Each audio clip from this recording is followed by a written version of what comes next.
researchers say that giving anti-malarial drugs to older children can significantly reduce overall transmission of the disease.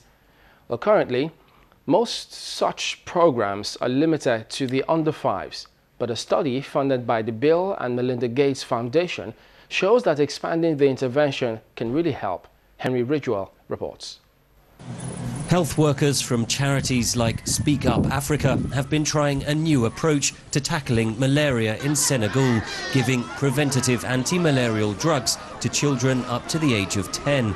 The treatment is only given during the rainy season, when malaria prevalence is at its highest. It's known as seasonal malaria chemoprevention, or SMC. Researchers from the London School of Hygiene and Tropical Medicine conducted a study of 200,000 children in the programme. The treatments then have to be repeated at strictly 4-week intervals, and that's quite challenging in terms of implementing that in rural Africa. But despite that, countries have been quick to adopt this new approach. And it's showing results. In Senegal, the SMC programme more than halved cases of malaria in children under 10. It also reduced cases in those above 10 years of age by a quarter, by helping to reduce transmission of the disease. By expanding the age range, one is then treating a larger fraction of the parasite reservoir, which is the source of infection to mosquitoes.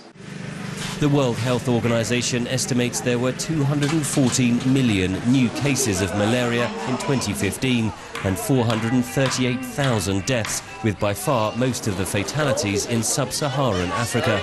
The SMC program has been rolled out to 11 countries, reaching about 15 million children up to the age of 5 in 2016. Professor Milligan says the latest results show the programs should be expanded to include older children.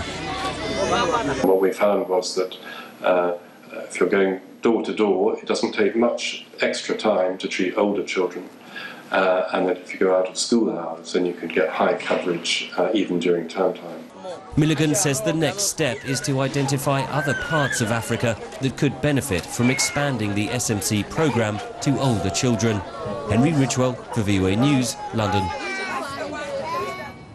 In Sierra Leone, the Ebola epidemic had an adverse impact on the health sector. Hundreds of healthcare workers lost their lives after contracting the deadly virus from their patients. Hospitals and other health centers that were often ill-equipped to deal with the high numbers of sick people were turned into holding and treatment centers. VOA's Jackson Mvunganye visited a health center outside Freetown. At the peak of the Ebola epidemic, Waterloo, a town outside of Freetown, was considered one of the hot spots. The Adventist Hospital at Waterloo, popularly known as ADRA, was one of the holding centers. It is said to have recorded over 20 cases per day. As we walk around the hospital grounds, there are still visible signs of the tough times, many left behind by international partners who helped with the fight. So we see a couple of tents here. There's a Japan emergency relief goods tent. There's a UNICEF tent over here. What was this used for? The bigger one there is the store. That is where, yes. For the medical supplies? Medical supply, food supply, whatever was kept in there.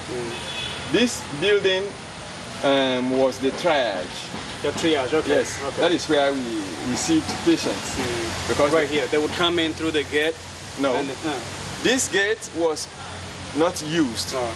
Okay. But just to get to the main road, you close that off. It was and they closed. would come in from behind. Yes, patients and staff were coming from behind. Right by the front gate of the hospital is the area formerly used as a morgue. It is now an open sitting area. During the crisis, the gate was always closed off, open only to burial teams. Initially, when the area was decontaminated and all the structures gone, when we actually wanted to start our normal activities, our normal work, we called the stakeholders in the community and some other government officials, like the Deputy Minister of Health was here, the District Medical Officer was here.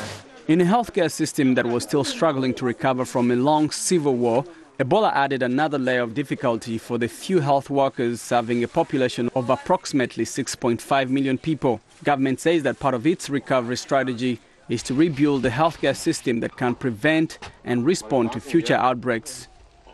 For Voice of America, I'm Jackson Vunganyi, Waterloo, Sierra Leone.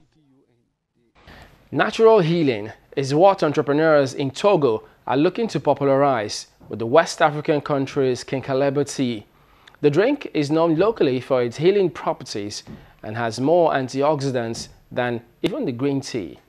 One young man is preparing Kinkaleber for export. Here's our report. Kinkaleber, meaning the health tree, is a shrub species grown in West Africa. Its leaves and grains are useful in treating a long list of illnesses, but little is known about it outside the region. Adamas Kudu, a Togolese entrepreneur, plans to change this by taking Kinkaleber to the world as tea for export. At his factory in Lorne, the grains are washed, dried and grinded to produce the first batch, Kinkaleber in tea bags, ready for packaging. Kinkaleber helps to flush out toxins. It purifies the liver, the kidney, and gallbladder, helping them function at their optimal level.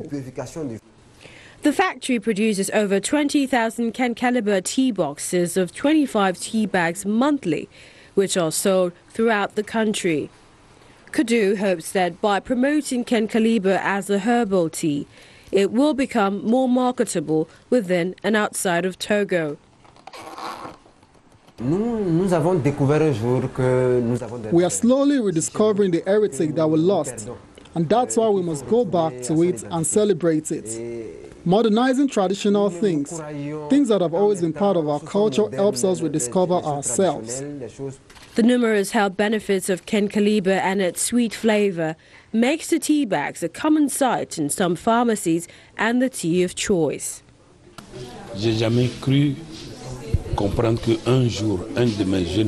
I never knew I would see the day one of my Togolese brothers would take the initiative and make tea. That's forward thinking.